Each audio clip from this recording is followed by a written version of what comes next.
ผมกลับมาที่บ้านเกิดในชัยภูมิหลังจากไม่ได้กลับมาหลายปีบ้านไม้เก่าหลังนี้เต็มไปด้วยฝุ่นและกลิ่นอับผมกวาดสายตามองไปรอบๆกับความทรงจำวัยเด็กย้อนกลับมา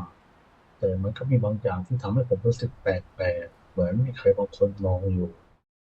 กลางดึกผมสะดุ้งตื่นขึ้นมาเพราะเสียงบางอย่างมันเป็นเสียงฝุ่นดำมาแต่ไกลล่องลอยมากับสายลมคุ้นๆเหมือนเคยได้ยินที่ไหนมาก่อนผมขยับเข้าไปใกล้หน้าต่าง พยายามเพ่งมองออกไปในความมืดเสียงคุยกับผมดังต่อเนื่องผมไม่ทำตามเราไม่ได้จึงตัดสินใจเปิดประตูออกไปสำรวจลานหน้าบ้านลมพัดลมเฉียวร่างของชายชราคนหนึ่งยืนหันหลังอยู่ตรงต้นไม้ใหญ่เขากำลังเป่าคุย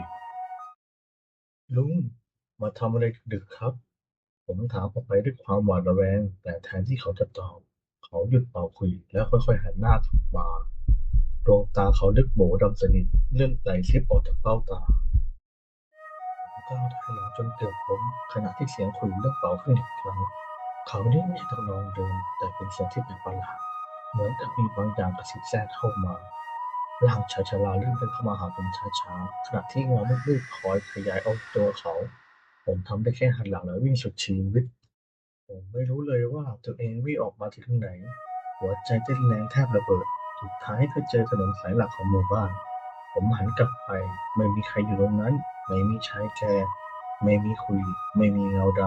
ำแต่เสียงคุยยังดังอยู่เรื่อยๆมันกำลังเข้ามาใกล้ผมเรื่อยๆเสียงคุยยังคงดังอยู่และคืนนี้มันจะดังขึ้นอีกกล้าดูจบคนเดียวไหมถ้าคุณเคยได้ยินเสียงคุยตอนกลางคืนระวังให้ดี